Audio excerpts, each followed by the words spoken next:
Riders, and welcome to 2024. No. Welcome to The Flow. I'm Doc Rock, your host, co-host, whatever the heck you call this thing, and my awesome co-host. Hey, everyone. I'm Katie. Oh, that was the best. That's the way to kick off the whole brand new year, new outfit version of The Flow. How was your holiday seasonings, Case? Oh, by the way, nice flow color sweater. I just realized. Thank you. I got this one for Christmas. Yeah. We were sitting back here the last 20 minutes and warm up, and somehow I just paid attention. Flow purple. Cool. My holiday was awesome. I hope everyone else had a great holiday and some time to hopefully take it easy a little bit. We've been on hiatus since Thanksgiving, so we've been up to all kinds of fun stuff here for The Flow. Do you have the same amount of chickens? I have the same amount of chickens. Yes, I'm still at 11 chickens, so we're okay so far. Stupid raccoons. All righty, so guys, we have if you're a full listener, you're catching this on the replay. We have updated the website thanks to Katie and Podpage, and it looks pretty dope. I am so excited about the new page. Yeah, it's got a ton of features, and we're still adding new stuff. So definitely check it out, flow.ecamm.com. Let us know if there's anything that we're missing, or it's a great place to be able to submit questions. You can see all past episodes. You can really kind of get everything in one spot. You can leave reviews. Super easy now. Just like click to leave a review. Really obvious. Thanks to everyone who's left us a review so far. But yeah, new look, new amazing graphics. Thanks to Marshall. Leave a voicemail? You just click a button and it just records you? It records and it sends it right to us. So yeah, it's super fun. Please someone do it so that I can listen to them. I tested it to make sure it works. So I know it works, but I think it's going to be really fun. You're going to get a voicemail that says, Katie, this is Maestro. Can you tell that old man to stop streaming and be my friend? And it's like, I'm up for it. Forgot, I'm Paul's cat. I'm up for it. I think that's amazing. Oh, thanks. Rick is watching in our live studio audience and said that he just left a review. So thank you so much. And just a reminder, if anyone's new, before we jump into today's topic, we do record this live on YouTube. It is literally one of the original concepts of this show is to show that you can live record your podcast, and it makes a really fun experience. So if you want to come and hang out and get to ask questions and be part of the crew, part of the Flow Riders, you can always hang out with us. We record live on Tuesdays at 12 p.m. Eastern on YouTube. Alrighty, so today's topic is what is or what are? Is it is or are? BM I think it's is are. Was were been. What are YouTube RSS feeds? Well, because you did make it plural, you said feeds. Yeah. I'm going to do this this year. I'm going to try to be nice to you guys. However, sometimes I just say things that are factual and people take it personal. And I'm like, listen, these are the facts, okay? I'm only going to give you facts. When I say it's opinion, I will specify it as opinion. My opinions are normally factual because I don't really like opinions all necessarily. That's an opinion. Wait, that's stupid. Anyway, I prefer to live in the world of facts. Like, I try not to get attached to things in tech. I learned this a long time ago. People attach themselves to things in tech, and then when it changes, people lose their sauce. Like, they legit lose their sauce. And a long time ago, you might remember, there was a book called Who Moved My Cheese? Mm-hmm. I actually read that a lot because I never wanted to be one of those people that would always panic when there's a change. I'm not like, if they canceled ham and manchego at Bakehouse, I'm not going to cry about it. Luis might have a cow, but I'll be good. I got other things I can eat. Sorry, Luis. That's not foreshadow. It's not foreshadow. It's just what it is. Okay, so I guess we should start out what an RSS feed is. Yes, and what is an RSS feed? This is why this is funny. I want you to hold that thought. If you have a chance to take a note, just write down the question. What is an RSS feed? So, two things I'm going to posit to the studio audience right now is, do you already know what an RSS feed is? Yes. And then the second question, do you have an RSS reader? Yes or no? So put either YY or YN or NN or what the heck are you talking about, Doc? right? So the first question is, do you know what an RSS feed is? You throw a Y, and then right next to it, don't make a separate line because I won't be able to know the difference. Do you have an RSS reader? Do you use an RSS reader? Put YY or YN or, yeah, I'm curious. I'm super curious because it'll make all the difference. Anyway, so RSS basically is a RDF format. Sorry, I'm going to try to keep this non-nerdy. RSS just basically means real-time syndication. Man, I forgot what the proper terminology is for it. Anyway, real simple syndication. Simple syndication. Yeah. Okay, so what does that mean, Katie? It means that, oh man, you're gonna have me English major. It means that it takes your content, in this case audio, and it sends it out on a regular schedule to all the places where people can listen to it. Oh, so when we update an article on the Ecamm support site. Oh, fair. Yeah, it is more than just audio. So it's content. It takes a content that you are posting or creating and sends it out according to your schedule to the places that you define. There you go. Okay. Although in this particular instance, we are talking specifically about audio. But go ahead. Okay. So it's actually media in this particular case. It's technically not supposed to be audio, but this is what happens. So the reason why I posited the question, and I'm seeing some of the answers coming in, and I am seeing a lot of people that are yes, with no. yes, they know what it is, but no, they don't have an RSS reader. RSS, real simple syndication, is exactly what it says it is, and Katie kind of described it. March 15th, 1999, RSS was invented. We are talking in 3 months, a 25-year-old tech. 25. Okay? This tech is as old as most of y'all wish you were again. Basically, what it did was, like Katie said, if I was writing a blog, right, when blogs came out, everybody had to read, everybody wanted to read a whole bunch of blogs, right? So back in the day, there was a real good, like, semi-fantasy hilarious writer by the name of Violet Blue. She was one of the first ones that was writing, like, erotica stuff. But everybody read it because nobody was really doing that online, even though you weren't going to get in trouble for doing it online. It was just a trip that she did it. And then you had people writing blogs about Mac stuff, right? So as a tech writer, I would set up an RSS feed to go through whatever Renee posted, whatever Leo posted, whatever Alex posted, Alex Lindsay. I'm just naming my friends, but you guys may or may not know them. Merlin Mann, Daring Fireball, Engadget, when it was brand new, it was just J-Top or Topolsky. Like, you'd have an RSS feed that would have all the articles from all the guys that wrote about Mac tech. So I could open up an RSS reader and read the whole list at one time and be like, Renee's article is stupid. Not going to read that. I'm joking, Renee. But I would just go down the line and like quickly see the headlines of all of the guys who were writing articles that day, and I would read what was important, right?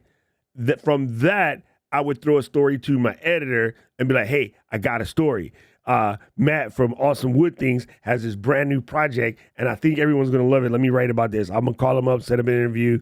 I'll feed it into the back end within the next 3 hours. And he'd be like, okay, oh, by the way, Elgato has a shortage on prompters. Can you cover that too? And I was like, bet, who's our contact at Elgato? And he would be like, oh, you got to hit up Michelle. She's in Germany, so call her now. All right, cool. So we would do that, and then we end up with 2 stories that day from me, and there's like 6 of us or 8 of us. And so our page, when you would go there, would have all of these articles. Now, our readers would subscribe to TUAW on their RSS feed so they can know the stuff that you want. And it made it so that I could ignore talks about Xbox and PlayStation because I already had that, right? I could only pay attention to stuff about Mac and ignore PC stuff. Or I can, it was basically a way to follow what you follow. Yeah, now, to curate your content and to get reminders. Yeah. So The death of RSS feed came from applications like Flipbook. You guys remember Flipbook was an iPad app, and still is an iPad app, I believe, that basically when you open up your iPad, it kind of looked like a magazine, and you had all the articles you want to read in a magazine format made for you. And it slowly started to go away. Why? Because I guess, do you still read any blogs, Katie? Do I still read any blogs? I do, but I don't go to any blogs looking for content. I read them if someone sends me a link, or if I'm out on social media and I find a link somewhere that piques my interest. There it is. And I guess I do look at Apple News. So like if it comes to me, then and it's of interest, then I read it. So that was my point. In our studios, our scientifically curated studio poll, everybody's second answer was no. Yeah. No. No skipping ahead, Murray. This whole show is for you, so you have no choice but to sit here and listen. Hey, Murray. And the reason for that, like in order for RSS to be effective, you have to honestly trust that people are going to read everything that you put out. So the reason why RSS is still alive, but technically dead, is the society doesn't work like that anymore. Now, when you go to Instagram and you open up, there's a bunch of articles in a row. What is that thing called? Mm-hmm. Right? It's called the feed. Mm-hmm. When you open TikTok, and FYP is a feed. When you open YouTube, your YouTube suggestions, we say, oh, this popped up in my feed. Where do you suppose that word came from, fam? It came from RSS feed. Yep. Right? So the reason why RSS doesn't matter and people needed to let the stuff go, no opinions, just facts. The reason why RSS is not as important as it is anymore, all of the applications that we actually absorb content in do it for you automatically. Because with the exception of nerds, me, journalists, me, and podcasters, nobody knew what the hell an RSS feed was, is, why it works, how it works. To this day, 25 years later, if I ask 300 people what is an RSS feed, 3 of them will know the right answer. Mm-hmm. So we're talking like 1% of the population knows what an RSS feed is. It is nigh important. And the reason why everybody wants it is because all the old podcast talking language that's out there talks about the need to have an RSS feed, because that's sort of how the podcast system works. But it's not for your users. So this is my question. So this is my question for you, and this is why we're talking about this today. So currently, a podcast host, so a Captivate or Spotify, if you're using Spotify, they require, is that the right word? They require an RSS feed to be able to distribute your podcast from wherever it is that you create it out to all of the different podcast players of the world. That's correct? No. They create an RSS feed. They don't require jack. They create it for you. This is where you get your RSS feed from. Right? Gotcha. So, okay, here's a prime example. A large portion of the population that has Xfinity has distributed sharing internet. So that means that your house would share your Wi-Fi to people in your neighborhood if you didn't remember to turn it off. Mm-hmm. So that way, people that are on mobile that have Xfinity service can get that good mobile Wi-Fi wherever they go, right? Yep. And unless you remember to turn it off, it's not there. So that's what when you sign up for your podcast host, Captivate in our case or wherever, they generate the RSS feed for you. So they have a button that says, hit this and your show will end up on iTunes. Mm-hmm. Most people that have a podcast don't even understand that. They don't even realize that what happened is your implementation generated an RSS feed. Yeah. It's kind of like electricity in your home. You have it. You don't know what a 240 volt AC or DC circuit is. You have them. You use them.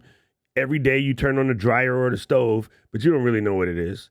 And that's RSS feed is sort of like that. It's almost like a utility section of a website, right? Like I'm seeing Rich say he just turned on RSS feeds for his website, which is cool. You don't have to really turn it on. Every web host automatically has it. If you have WordPress, you have an RSS feed. If you have Squarespace, you have an RSS feed. You don't really need to turn them on. They sort of happen automatically. But when you turn them on, it's not going to do anything for you, just be honest about that. I just want you to know. It doesn't really do anything for you.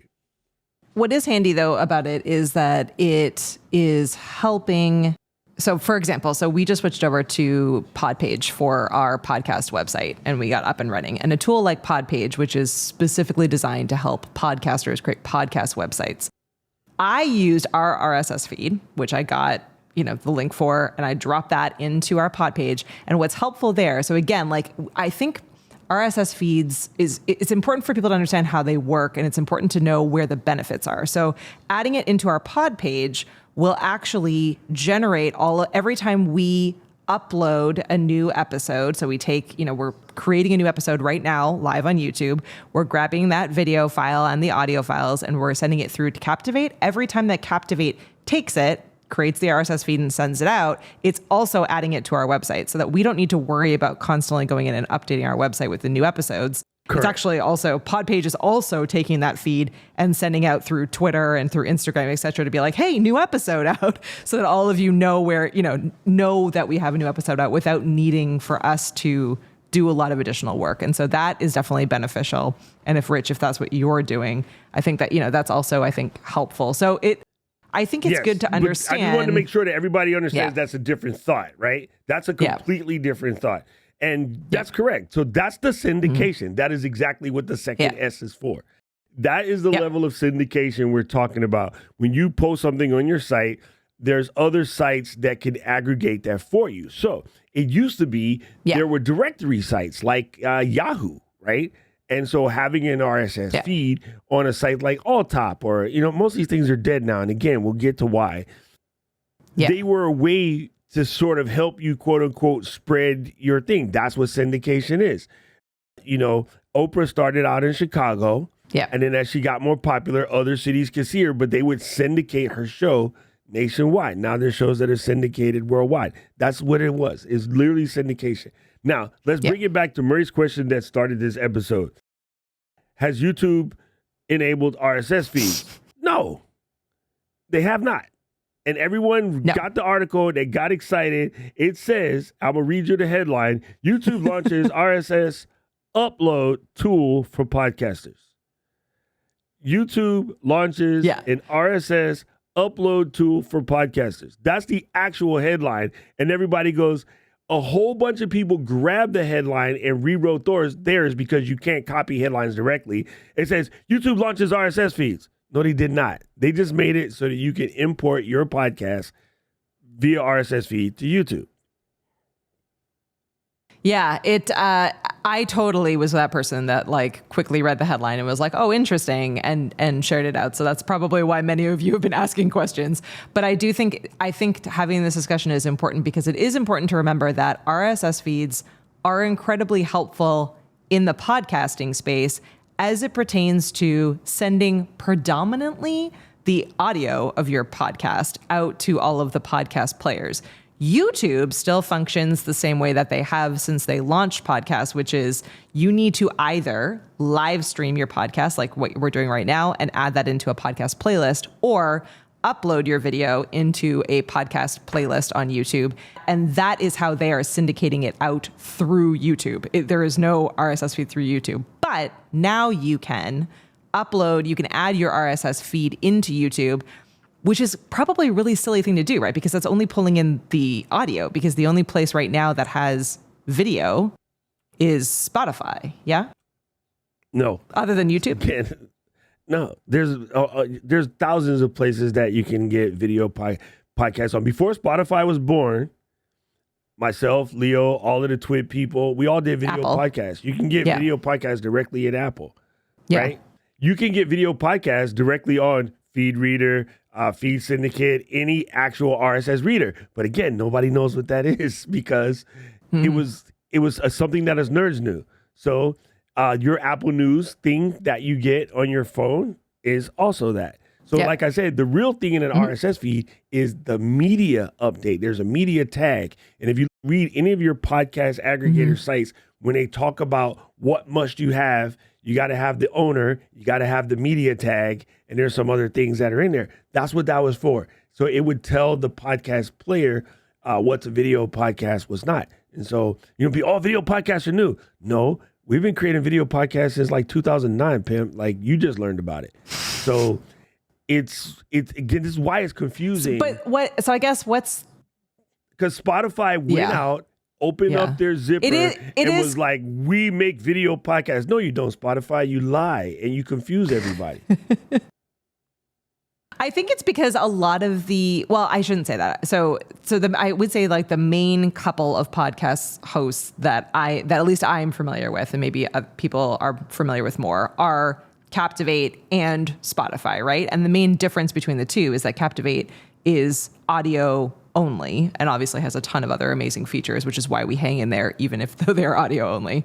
Whereas you can go into Spotify and upload your full video, and then it's going to send it through as a video file to Apple and to Spotify so that it plays in the podcast player as a video. Whereas YouTube still, you have to upload it into YouTube for it to show up as a video into YouTube Music, podcasts, and YouTube itself. I think I want to fix this, and here's what it is. Like, here's what it really is. So what you're saying is semi-correct. Yes. I'll take my semi-correct. All right. Well, no, because see, you're going by what you see now. And so as it is, the Veritas is based on what you see now. We completely skipped gangsters like Libsyn and BuzzFeed and like the OGs that's been around for years. Spotify's still a baby, and they pulled in America. They came in and acted like they knew everything, and they don't know jack, and they're still doing it wrong. And they're kind of irritating because they gave everybody false pretenses. Because even their video feeds were only working for Spotify users. Yeah. So if I'm not a Spotify user, it's not even that beneficial. So they did what Apple did with podcasts. iPod came out. Everybody thought podcasts and iPods were related. So everybody thought Apple did it. And nobody bounced on that for like 2 years. So Apple generated the easiest RSS syndication things through iTunes podcasts. When they made an official podcast app, now that's where you do your reviews. That's where you submit your podcast when you first come up to plate and you want to let everybody know who you are. You got to be on Apple. Everybody else is an afterthought. Apple is the most important. They just came in and be like, if no one's going to dance floor first, I'm a dance floor first. And that's what happened. Prior to that, we were all dancing in the corner by ourselves, smoking, minding our own business, posting our podcast, literally years before Apple switched on the Apple podcast thing that we all know and love today. Literally years. I think well over 5-6 years of podcasting before Apple did it, and now everybody thought it was Apple. When Spotify came in, because a bunch of Android people didn't have Apple iTunes and such of that, all the Windows people, they started getting confused and think podcast was only for Mac people because you needed iTunes. We had iTunes for Windows from day one. Nobody knew that, right? Yeah. So Spotify comes in and they're like, well, we're going to pick up from like the Windows and Android side and just let everybody know. And that's how they got where they are. But they was lying the whole time. All of the things that we're all talking about, there's thousands of podcast readers. I used Castro before, FeedBurner. I use something called Snipped right now. I don't even use Apple Podcast Player. Most people don't even use the built-in podcast player that came with your phone.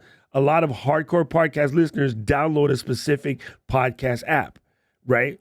Yeah. Now, this is where we get into that 10, 20%. The hardcore podcast listeners is 10, 20%. The general population uses what's built into their phone, aka Apple Podcasts or Google Play Podcasts, whatever the heck it's called.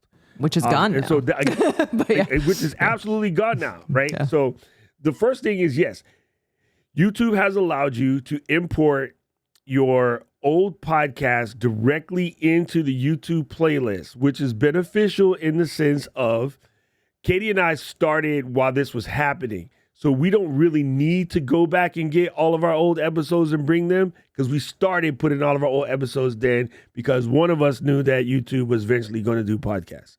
So we already have it. However, if you're like Murray, who posited the question that generated this episode, he might have hundreds of old shows. So this is where efficiency and ego can absolutely screw up everything. The whole point of taking your RSS feed from your old show and throwing it into the YouTube RSS import or RSS uploader is so that you can bring your previous 300-400 episodes to YouTube to be in that same playlist with your new. Yeah. Why did I say the ego part?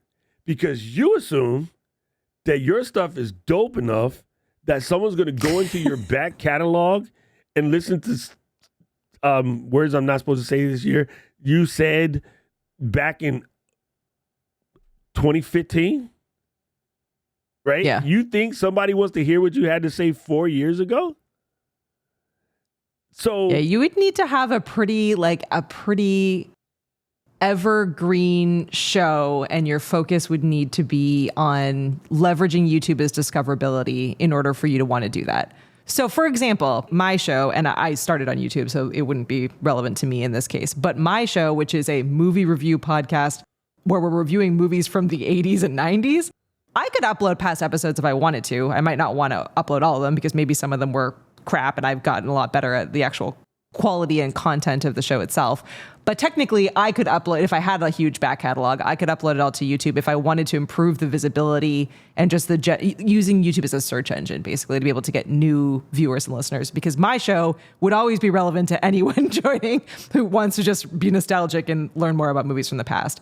But our show, for example, it probably wouldn't be a good idea because we have episodes from a couple of years ago, or I guess a year and a half-ish ago, since we're at that point. Right? It's crazy, right?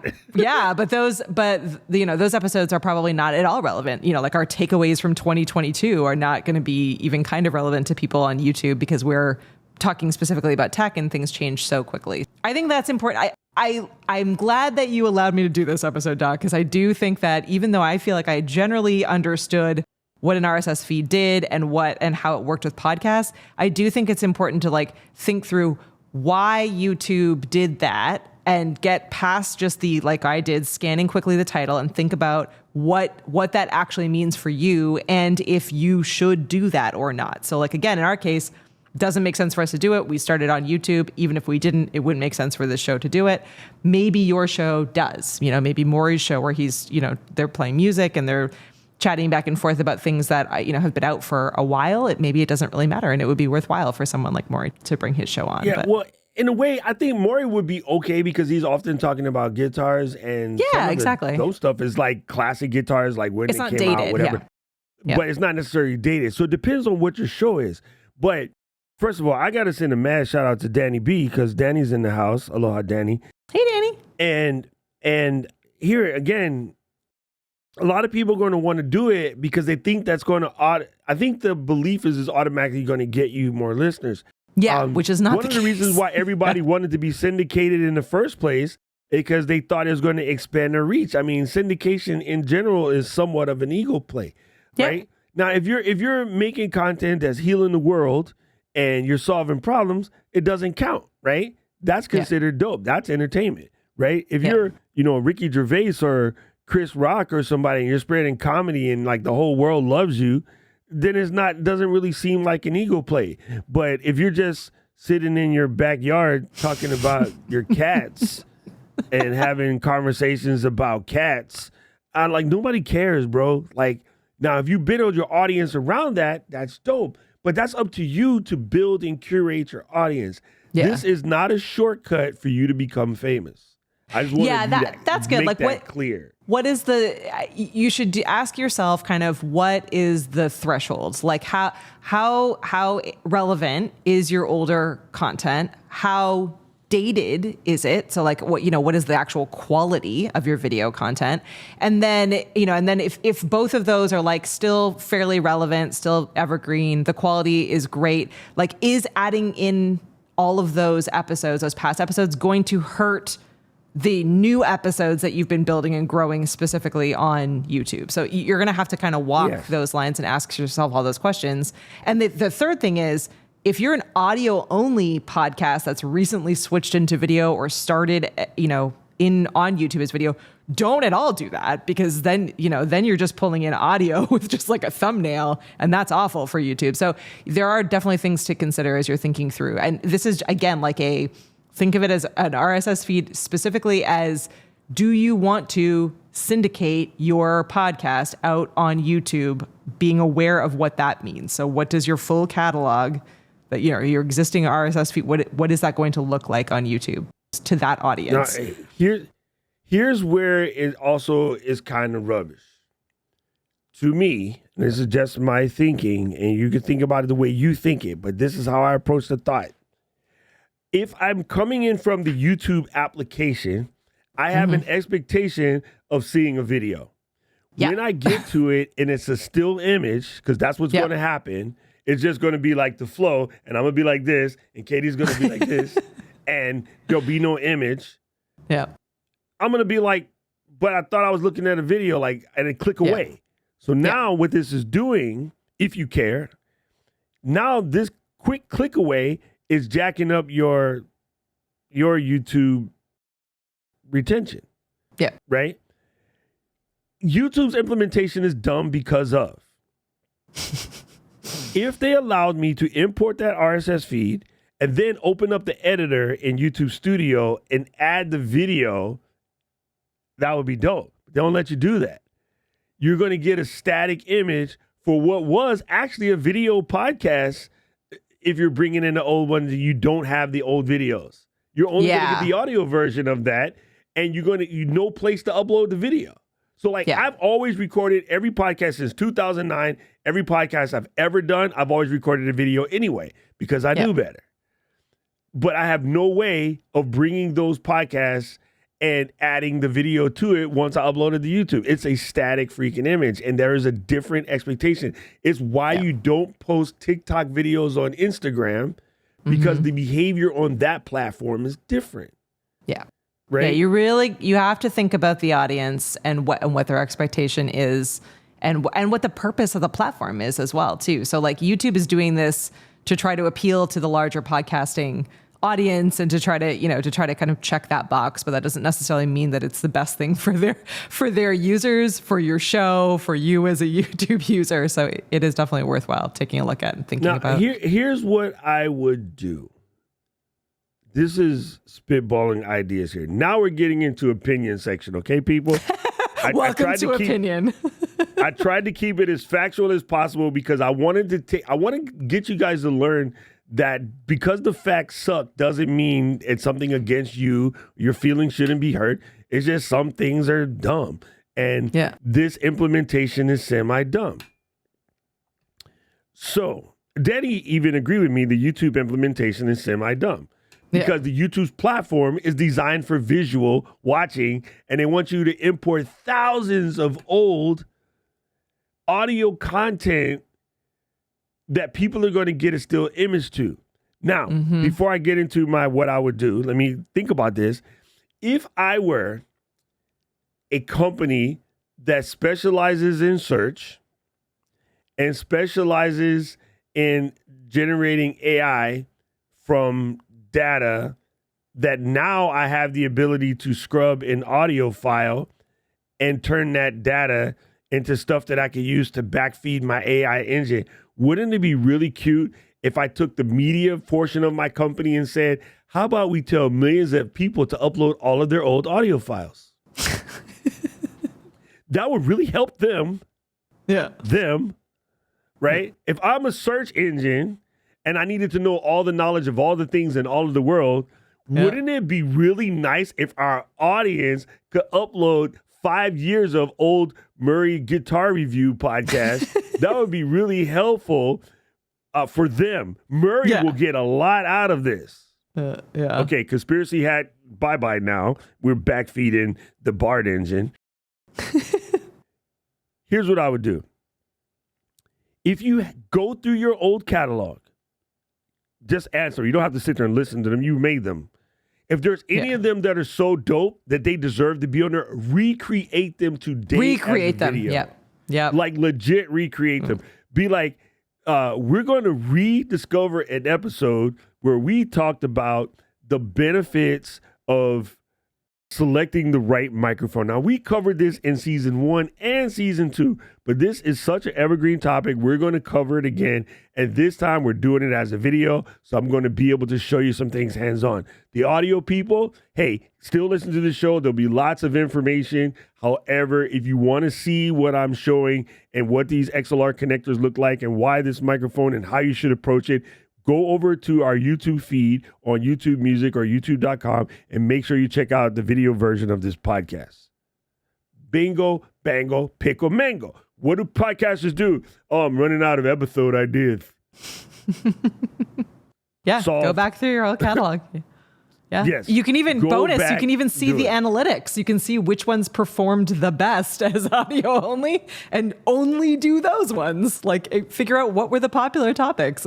Use your metrics to your advantage. Yeah. No, I think that's a really great idea. I mean, you could, if you're like Doc and you have all of the video files and you're using Synology or something awesome to store them so that you can pull them back down, you could actually go through all those, and you could even, using Ecamm and your amazing organization with Synology, you could recreate the episode but drop in clips from the original episode as well if you want. So it's kind of a fun nod where it was like, this is what I said back then, clip, and then, this is what the updated information is now. There's a lot that you could do, even repurposing some of that original content if you want. So you could either completely recreate it, or you could do kind of a hybrid and mix in some of the old content. Okay, so here's a great question for Maury. I'm not laughing at you, Maury. I'm laughing with you. Maury's question is, this is actually a good one. Is YouTube aiming to deliver audio episodes to compete with Apple? No. Apple's not even compete with Apple. How much money does Apple make on podcasts? None. That's a good question. Well, they make some. When you're a 300, almost $3 trillion company, you're not making money on podcasts. They get 30% of the cut of the people that sell subscriptions. There is a handful of podcasts that sell subscriptions. And we're talking, you got to be dope. You got to be Chris Rock, Trevor Noah. Actually, he's on Wondery. If Spotless, my boys, decided to do a subscription-only sort of Patreon-esque thing, and they had those podcasts on Apple would get a 30% cut of that. They're not doing that, though. Most of the big guys don't do that because their money doesn't come from that. They're paid for their show before their video dad made me laugh. Sorry. Apple doesn't really make a lot of money on podcasts. If they made, say, $2 million a year on podcasts, that would be amazing. And it sounds like a lot to us, but not when we're talking about a $3 trillion company. How much is $2 million in the court of a $3 trillion company? The other thing to consider, though, which is why, Maury, your question is actually... It's a good one because it means that you're thinking all of this through. And I love this because I'm the kind of person that just reads things too quickly and makes decisions. So I this is good for us all to be publicly thinking this through. But the other thing, too, to consider is that YouTube doesn't need to worry at all about audio only, because if you think even about how people consume YouTube content and YouTube Music app, which now has the podcast tab within it. So on my phone, for example, I don't ever listen to Spotify or Apple or anything else. I live entirely in the YouTube Music app. It doesn't matter whether or not it's video or audio. because you can toggle back and forth between the two. If they have your video, they can just play the audio. You can set your phone down, you can leave your computer open, you can minimize tabs. And if you're paying for YouTube, which a huge percentage of people are, the audio is going to play regardless of whether or not you're watching the video.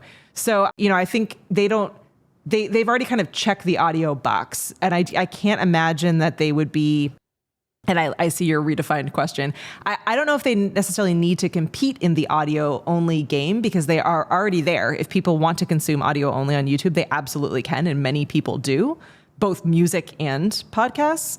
So yeah, I mean, what they really need to do is to continue to redefine how people are creating and consuming video, because they already can take the audio out of it. In the same way that when you create a video on Ecamm, you can grab the audio really quickly. Like, you don't really need to strip the audio down. You end up with the audio file and you end up with a video file. You can take that audio file, send it anywhere, because you've already created the video. Whereas you can't create a video out of an audio only file. So because they've started with video, it's way easier for them on the audio side.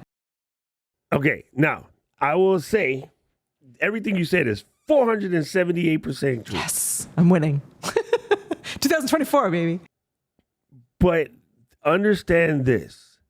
How does YouTube make money? YouTube sells advertisements. Ads, yeah. Although there's I forgot what the current upload cycle is. I think it's something like 50,000 uploads a minute. Mm-hmm. If you tell millions of podcasters to upload all of their old episodes, you just added a massive amount of content for you to sell ads against. Yeah. You backfilled your new AI project. You have more data for search. You have more retention on the app. That means when the app is open, the app doesn't close, because it doesn't matter if it's audio or video. Yeah. And you go to your advertisers and say, not only do we have 2 billion active users, we just added another 4 billion hours worth of content in the last month. How did you do that? We have our tricks. All of their statements are factual to the people they're selling ads to, but all they really did was allow Murray and Video Dad and Danny Brown and Andy to upload all of their old podcasts. Yeah, it's true. So Americans have this thing of belittling competitions to somebody must be copying somebody. Somebody must be doing this to compete with somebody. We generate what I like to call zebra. It's either black or white type conversations. We work really good in bifurcation, and we work really good in building vertical silos of either A or B. It's Xbox or PlayStation. Way doper consoles out there, but we'll get stuck in Xbox, PlayStation. We'll get stuck in, Cowboys versus Patriots kind of crap.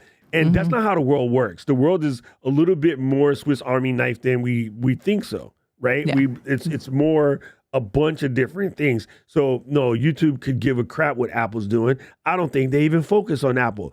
They're not in the same parlance. Apple sells hardware and services. YouTube sells advertisement. Yep. Now, that being said, completely to just run back to what Katie said, YouTube Premium, YouTube Music, cancel Spotify. Spotify is crap. They don't pay their artists. It's absolute trash. We really should stop supporting Spotify in general. I have tons of friends in the music business. As you know, I was a DJ for almost 30 years. Spotify is the bane of existence to artists. So you kind of should stop using that stuff. And YouTube Music is way better. Anyway, so the main thing is, should you use it? Yes, sparingly though. I would say it's better for you to manually upload. And I understand why everybody wants to do this, because it's easy. Yes, Danny, Xbox is obvious. I'm with you. I know everybody wants to do it because it's easy, but everything easy shouldn't be done. It's easy to go to McDonald's because it's harder to cook. But if you do that all the time, you die. So it's better for you to curate your old catalog and put them in a section at the bottom of your playlist on YouTube. As these are my old stuff. You might find some gems in here. I think that's better. I think anything that's old, that's beneficial, recreate that, modernize it, update it, bring it to the forefront. If it's an old interview you can't get again, That's you saying you can't get again. How about you call up that person and go, man, remember Mark? I interviewed Mark from Captivate. I can be like, hey, Mark, man, it's been 2 years since we did that interview with you and I. Maybe we should do an interview swap. You come back on, let's talk about the future of it, where you see as the owner of Captivate, and I'll come back and argue with you about Star Wars on Rebel Base. Bet, boom. You know what I mean? You're telling yourself you can't redo that interview, right? Yeah. Maybe, unless the person is no longer walking the earth, you probably can redo that interview. And if you listen to shows like my favorites, like Freakonomics, they will play a 3-year-old episode because something happened in the world today that matches a 3-year episode, and they'll republish it as a rebroadcast. Yes, exactly. Yep. Yeah. So how do you rebroadcast an audio podcast and modernize it? You come on at your table, full screen, lights blinking in the background. Be like, hey, this is Doc for the Flow. A couple years ago in our initial podcast, we talked about some things that I think are very relevant today. So I'm going to play this audio file for you, and then I'm going to come back on the end and I'm going to give you some updates. So please enjoy the show. Now you're going to see a bunch of B-roll happening right now over this clip because it was an audio only version, but I'll come back at the end and I'll talk to you about the modern updates. So we'll see you in, say, 36 minutes. All right. Enjoy the show. Let that play. Yep. Go to your B-roll place, steal a bunch of B-roll, throw it on top, whatever. Make a static image, move things around, whatever. Easily done in Ecamm. And then come back on at the end. And then you don't have to sit there because you already have the recording. You come back at the end and you give your modern updates, your modern inputs, or you can interject them in cuts. So you can play like 10 minutes, stop, explain. Exactly. Another 10 minutes, stop, explain. So you can recreate that episode, AKA 96 Ways to Repurpose Stephanie Garcia. You can repurpose that as a fresh episode in probably 20, 30 minutes. Yep. That's more valuable to your audience than you playing some old stuff because it's easy for you. If you keep working on what's easy for you, you will absolutely fail. Yep. Feed your audience, not your ego. Ooh, new shirt. I'm working on that. I need a new shirt. Well, that's it. I think that's the final point. Welcome back to the flow. We have a couple of exciting episodes coming up over the next couple of weeks. We have some special guests. So we're going to be talking all about Podpage next week because we have a new Podpage website. So definitely swing over to flow.ecamm.com. And then the week after, we're talking about a really cool new audio tool called Zound, Xound. So yeah, a couple of really fun stuff upcoming. And as always, send us your voicemails letting us know what episodes you want us to do, next. We would love to see those. But yeah, I'm excited. I'm excited for this new year. Definitely don't check that RSS feed box unless you've really thought about it there at YouTube. That's the succinct answer here from us at The Flow.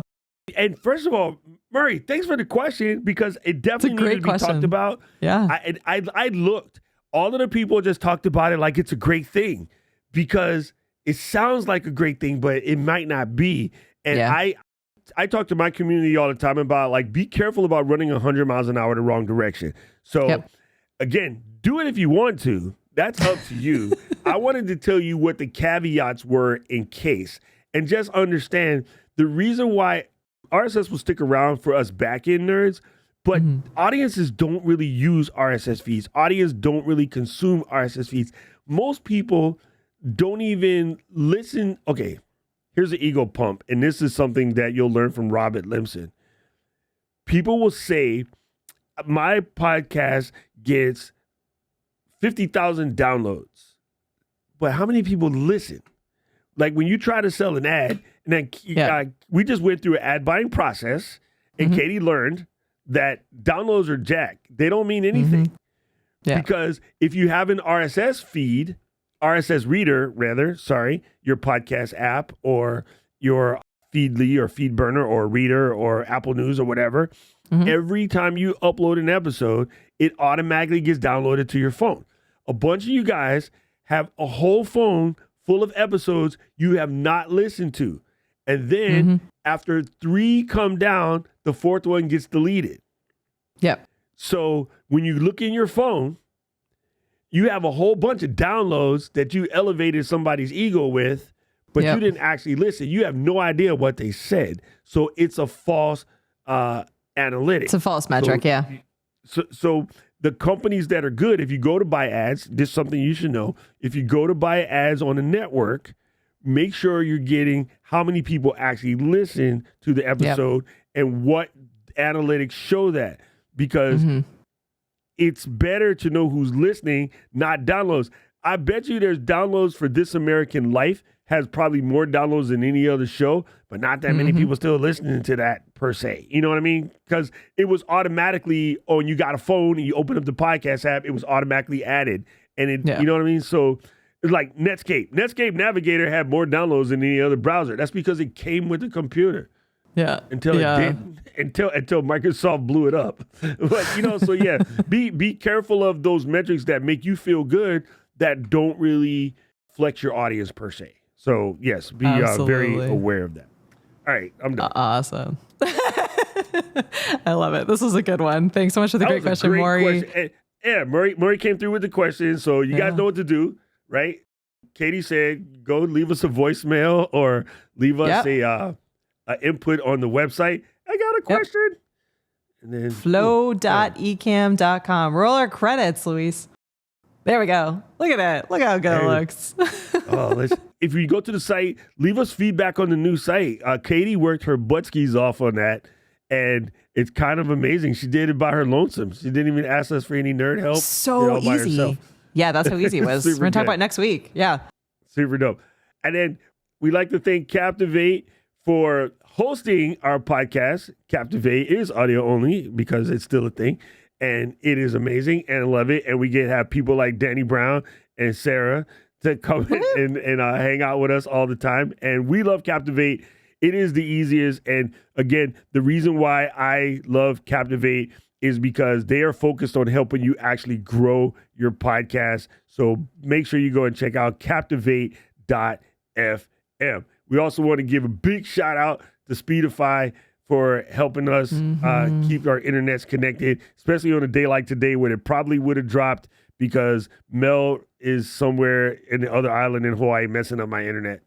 Oh, that's why we live record, and our live audience is kind enough to put up with some of our tech issues, and then Luis edits it, and it looks beautiful when it releases. So that's the fun of creating a show. And all we have to do is give him ham and manchegos. Exactly. Well, I didn't. All right, it's the first one for the year. I know we did it. I don't think we missed any questions. We were sort of answering them live. Yeah, I think we covered them all. So thank you, everyone. And next week we'll be talking all about Podpage, and then the week after Zound. And then, I don't know, maybe we need to talk about podcast buying, ad buying. That might be a fun episode too. Ooh. All right, here you guys ready? I've been waiting to do this for like the last 3 weeks. Flow Riders, out.